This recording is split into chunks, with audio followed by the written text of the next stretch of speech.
चलिए हम लोग आज देखते हैं एक्सेल के कुछ इंपॉर्टेंट क्वेश्चंस। तो हमारा पहला क्वेश्चन है, एमएस एक्सेल 2007 में बाय डिफ़ॉल्ट कितनी शीट होती है? तो बाय डिफ़ॉल्ट कितनी शीट होती है? तो इसमें 3 सीटें होती हैं। एक्सेल में बनने वाली सीट को निम्न में से क्या कहा जाता है? तो एक्सेल में बनने वाली सीट को क्या कहा जाता है? स्प्रेडशीट कहा जाता है। अगला क्वेश्चन है हमारा, एमएस एक्सेल 2007 में किन्हीं भी 7 व्यक्तियों के रिकॉर्ड का औसत ज्ञात करने के लिए कौन सा फार्मूला प्रयोग होता है? तो कौन सा फार्मूला प्रयोग होता है? तो हम लोग एवरेज निकालना है तो एवरेज का फार्मूला यूज करेंगे। वर्कशीट में हाइपरलिंक निम्न में से किस शॉर्टकट की द्वारा प्रयोग करके जोड़ सकते हैं? इसके लिए हमारा होता है कंट्रोल के। चलिए ऑप्शन नंबर बी हमारा सही हो जाएगा। एमएस एक्सेल में डाटा सॉर्टिंग का विकल्प उपलब्ध होता है। डाटा सॉर्टिंग का विकल्प कहाँ उपलब्ध होता है? होम में होता है। चलिए अगला क्वेश्चन देखते हैं, by default cell inter numeric value का अलाइनमेंट कहाँ होता है? कोई भी न्यूमेरिक वैल्यू अगर हम इंटर करते हैं एक्सेल में तो वो किस तरफ चला जाता है? तो वो राइट अलाइन हो जाता है कुछ सही। और अगर हम कोई कैरेक्टर अगर डालते हैं तो वो कहाँ जाता है? लेफ्ट अलाइन होता है। एक्सेल सीट का डिफ़ॉल्ट वैल्यू क्या होता है? एक्सेल सीट का डिफ़ॉल्ट वैल्यू क्या होता है? तो ये नॉर्मल रहता है हमेशा। ठीक है, इसको चेंज करके आप परसेंटेज डेसिमल जो भी करना हो आप कर सकते हैं। डैश प्री डिफाइंड फार्मूला होते हैं जो स्वतः गणना करने का कार्य करते हैं। तो फंक्शंस जो होते हैं वो क्या होते हैं? प्री डिफाइंड फार्मूलाज होते हैं एक्सेल के अंदर। चलिए क्वेश्चन नंबर 9 देखते हैं, निम्न में से कौन सी एक्सेल की टर्म नहीं है? बताइए एक्सेल के अंदर कौन सा टर्म यूज नहीं किया जाता है? तो एक्सेल के अंदर डॉक्यूमेंट नाम का कोई टर्म नहीं होता है। डेटा और सूचना को समझने व आसान आकर्षक तरीके में विजुअल रूप से प्रस्तुत करने के लिए हम लोग किसका उपयोग करते हैं? तो चार्ट का यूज करते हैं। क्वेश्चन नंबर 11 देखेंगे, यदि कोई अपनी वर्कशीट में सीधे एडिटिंग नहीं करना चाहते हैं तो डेटा को एडिट और एंटर करने के लिए किसका उपयोग कर सकते हैं? तो ये हम लोग कर सकते हैं फॉर्मूला बार का यूज करके हम लोग डेटा को एडिट कर सकते हैं।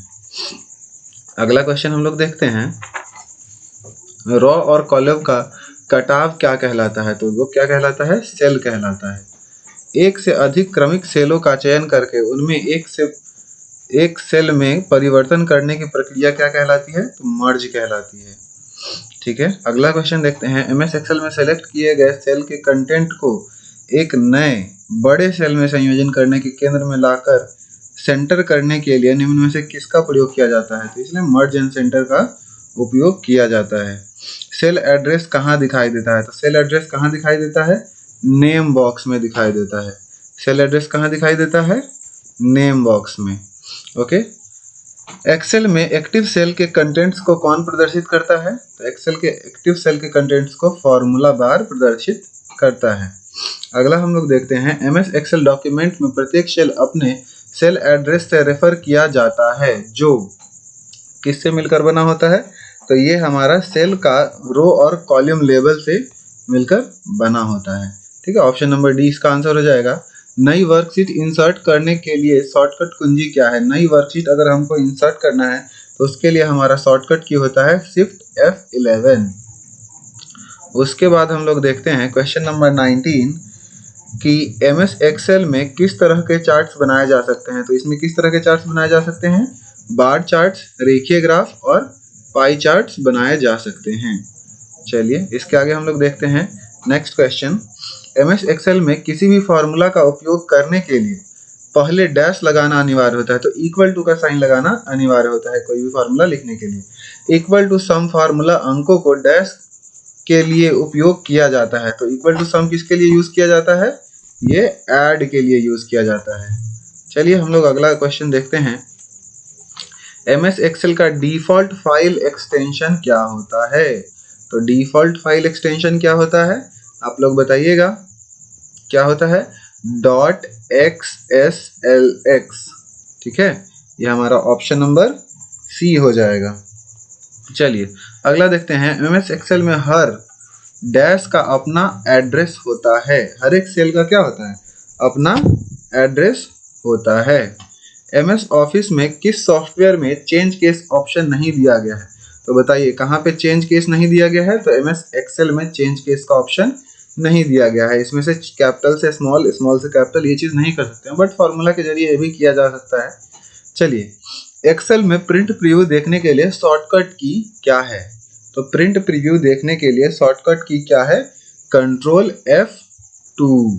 ठीक है, बहुत आसान क्वेश्चन है। निम्न में कौन सा एक्सेल का फॉर्मूला है जिसके माध्यम से एक्सेल सीट पर सबसे बड़ी वैल्यू देखी जा सकती है? तो इक्वल टू मैक्स के सहायता से हम लोग सबसे बड़ी वैल्यू को देख सकते हैं। एमएस एक्सेल के सीट की एक सेल में कितने वर्ड लिखे जा सकते हैं? एक सेल में कितने वर्ड लिखे जा सकते हैं? तो इसका आंसर हो जाएगा हमारा ऑप्शन नंबर बी, 32,767। अगला क्वेश्चन हम लोग देखते हैं। एमएस एक्सेल या वर्ड में फाइंड फंक्शन के माध्यम से हम क्या कर सकते हैं? तो फाइंड फंक्शन के माध्यम से हम लोग क्या कर सकते हैं? शब्द टेक्स्ट को खोज सकते हैं। किसी भी शब्द या टेक्स्ट को हम लोग खोज सकते हैं। एमएस एक्सेल के सेल का सही एड्रेस का चयन करें। कौन सा एड्रेस हो सकता है? तो A1। ठीक है, तो हमारा क्या हो जाएगा? पहले हम लोग कॉलम के बारे में लिखते हैं, फिर रॉ के बारे में लिखते हैं। ठीक है, तो A1 हमारा सही सेल एड्रेस हो जाएगा। फाइल या फोल्डर का नाम बदलने की शॉर्टकट की क्या है? फाइल या फोल्डर का नाम बदलने के लिए हम लोग किसका यूज करते हैं? रीनेम के लिए F2 का यूज करते हैं। एक्सेल में A1 B1 एक डैश है। A1 और B1 क्या हो सकता है? तो सेल एड्रेस हो सकता है। चलिए, अगला हम लोग देखते हैं। एमएस एक्सेल का निर्माण किस कंपनी ने किया है? बहुत आसान क्वेश्चन है, इसका आप लोग जवाब दे सकते हैं। ऑप्शन नंबर सी इसका आंसर हो जाएगा। चलिए, अगला क्वेश्चन देखते हैं हम लोग। एमएस एक्सेल में सबसे छोटी वैल्यू निकालने के लिए किस फार्मूला का उपयोग किया जाता है? तो किस फार्मूला का उपयोग किया जाता है? इक्वल टू मिनिमम का यूज किया जाता है, मिन का। वर्कशीट किसका समूह होती है? वर्कशीट किसका समूह होती है? तो वर्कशीट सेल्स का समूह होता है। ठीक है, इसीलिए हमारा ऑप्शन नंबर बी हमारा आंसर हो जाएगा। एक्सेल में सेल का प्रारूप फॉर्मेट बदलने का कार्य होता है। तो फॉर्मेट बदलने का कार्य कहाँ होगा? फॉर्मेट मेनू में होगा। बहुत आसान क्वेश्चन। यदि आप चौड़े फॉर्मेट में प्रिंट लेना चाहते हैं तो किस तरह का पेज ओरिएंटेशन या अभिविन्यास का प्रयोग करेंगे? तो चौड़ा प्रिंट अगर लेना चाहते हैं तो इसके लिए हमें लैंडस्केप यूज करना पड़ेगा ओरिएंटेशन। पेज के ऊपरी मार्जिन में स्थित टेक्स्ट को हम लोग क्या कहते हैं? ऊपरी मार्जिन में जो रहता है उसे हम लोग क्या कहते हैं? हेडर कहते हैं। एमएस एक्सेल में मैक्रो ऑप्शन किस मेनू में होता है? मैक्रो ऑप्शन किस मेनू में होता है? तो आप सभी लोग जानते हैं मैक्रो व्यू के अंदर होता है, बट इसमें गलती से रिव्यू लिखा गया है, तो आप लोग इसका देख लीजिएगा, क्या होगा? व्यू होगा। ठीक है, एक्सेल में शॉर्ट ऑप्शन किस मेनू में होता है? तो शॉर्ट ऑप्शन जो होता है वो डेटा के अंदर होता है। कहाँ होता है? डेटा के अंदर होता है। एमएस एक्सेल पर आधारित सॉफ्टवेयर है। एमएस एक्सेल पर आधारित सॉफ्टवेयर क्या है? विंडोज है। क्या है? विंडोज है। एमएस एक्सेल विंडोज पर आधारित सॉफ्टवेयर है। एक्सेल 2007 में रॉज की संख्या कितनी है? तो इसकी संख्या 10,48,576 है। ये आप लोग को याद होना चाहिए। ठीक है, एक्सेल विंडो के सबसे ऊपर कौन सा भाग होता है? तो इस सबसे ऊपर कोई भी चीज जो होता है वो क्या होता है? टाइटल बार होता है। निम्नलिखित में कौन सा एमएस एक्सेल में मान्य फंक्शन नहीं है? तो सबट्रैक्ट जो है ये मान्य फंक्शन नहीं है, बाकी सभी सही हैं।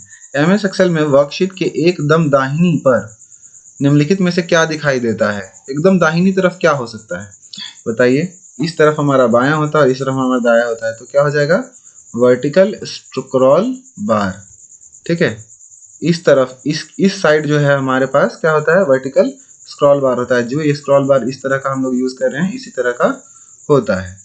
जब आप एक्सेल में कोई मान दर्ज करें और इंटर कुंजी दबाते हैं तो डिफॉल्ट रूप से क्या होता है? तो जब भी हम एंटर प्रेस करते हैं कोई भी सेल लिखने के बाद, तो वो कहाँ चला जाता है? नीचे चला जाता है। ठीक है, तो इसीलिए हमारा ऑप्शन नंबर क्या हो जाएगा? बी सही हो जाएगा। चलिए ठीक है, अगला क्वेश्चन हम लोग देखते हैं। निम्नलिखित एमएस एक्सेल फार्मूला का परिणाम क्या होगा? तो क्या हो जाएगा? 8 divided by 4 by divided by 1 हो जाएगा, और इससे 2 डिवाइडेड बाई 2 क्या हो जाएगा? 1 1 माइनस 1 इक्वल टू 0 हो जाएगा। चलिए, वर्कशीट का निम्नलिखित में से कौन सा घटक चयनित कक्ष का पता प्रदर्शित करता है? चयनित कक्ष का पता प्रदर्शित करता है, तो एड्रेस बार, यानी कि एड्रेस जो प्रदर्शित करता है उसे हम लोग क्या कहते हैं? नेम बॉक्स कहते हैं। क्या कहते हैं? Name box. MS एक्सेल में चयनित सेल को कॉपी करने के लिए किस शॉर्टकट कुंजी का उपयोग किया जाता है? तो कंट्रोल C से कॉपी होता है, सभी लोग जानते हैं।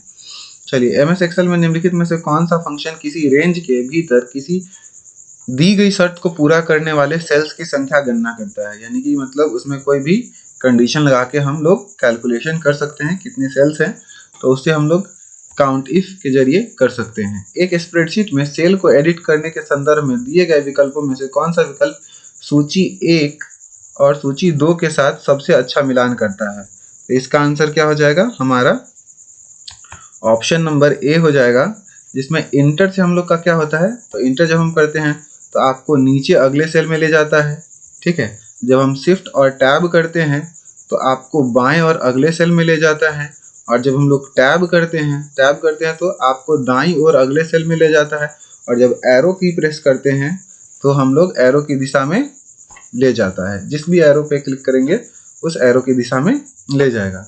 MS एक्सेल 2007 में B1 सेल एड्रेस का अर्थ क्या होता है? B1 सेल एड्रेस का होता है कि कॉलम B की पहली पंक्ति, ठीक है, मतलब कि कॉलम B होगा और रो जो होगा वो क्या होगा? फर्स्ट होगा, ठीक है। चलिए आगे हम लोग देखते हैं, तो इसका आंसर हमारा क्या हो जाएगा? B हो जाएगा। चलिए अगला क्वेश्चन हम लोग देख लेते हैं।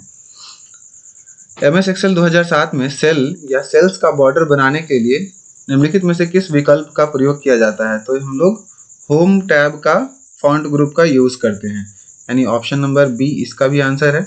चलिए, जूम आउट के लिए किस शॉर्टकट का प्रयोग किया जाता है? तो कंट्रोल प्लस माउस व्हील को हम लोग नीचे की तरफ स्क्रॉल करते हैं तो ये क्या हो जाता है? हमारा जूम आउट हो जाता है। चलिए, MS एक्सेल 2007 में सेल के कंटेंट को स्ट्राइक थ्रू करने के लिए किस कीबोर्ड शॉर्टकट का प्रयोग किया जाता है? स्ट्राइक थ्रू करने के लिए हम लोग को जानते हैं कि कंट्रोल और 5 का यूज करते हैं, तो इससे क्या हो जाता है? स्ट्राइक थ्रू हो जाता है कोई भी वर्ड। MS एक्सेल में निम्नलिखित में से कौन सी श्रेणी कैटेगरी का फंक्शन नहीं पाया जाता है? तो फाइनेंशियल तो पाया जाता है, लॉजिकल भी पाया जाता है, टेक्स्ट भी पाया जाता है, बट साइंटिफिक नहीं पाया जाता। चलिए, MS एक्सेल वर्कशीट में किसी सेल के कंटेंट को एडिट करने के लिए निम्नलिखित में से कौन सी क्रिया की जाती है या क्रिया की जा सकती है? तो बताइए, किसी सेल को एडिट करने के लिए, कंटेंट को एडिट करने के लिए हम लोग क्या कर सकते हैं? सेल पर डबल क्लिक करना चाहिए हमें एडिट करने के लिए। चलिए अगला क्वेश्चन हम लोग देखते हैं। निम्नलिखित में से MS एक्सेल फार्मूला का परिणाम रिव्यू क्या होगा? ये क्वेश्चन गलत क्वेश्चन है, इस क्वेश्चन को हम लोग रहने देंगे, ठीक है। अगला हम लोग देखते हैं, MS एक्सेल वर्कबुक में पहली वर्कशीट का डिफॉल्ट नाम क्या होता है? तो डिफॉल्ट नाम क्या होता है? शीट 1 होता है। पहली शीट जो होती है उसका क्या नाम होता है? शीट 1 होता है। MS एक्सेल वर्कशीट में B5 को सेलेक्ट करने के बाद शिफ्ट कुंजी के दबाने पर और फिर G9 सेल को क्लिक करने पर कुल कितने सेलेक्ट किए जा सकते हैं? तो कुल कितने सेलेक्ट किए जा सकते हैं? तो 30 किए जा सकते हैं, ठीक है। MS एक्सेल में जूम विकल्प निम्नलिखित में से दिखाई देता है, तो कहाँ पे दिखाई देता है जूम विकल्प? स्टेटस बार में दिखाई देता है। तो चलिए, आशा करते हैं कि आपको यह सेशन अच्छा लगा होगा। तो अगर अच्छा लगा है तो सेशन को लाइक, सब्सक्राइब और शेयर जरूर करिए। धन्यवाद।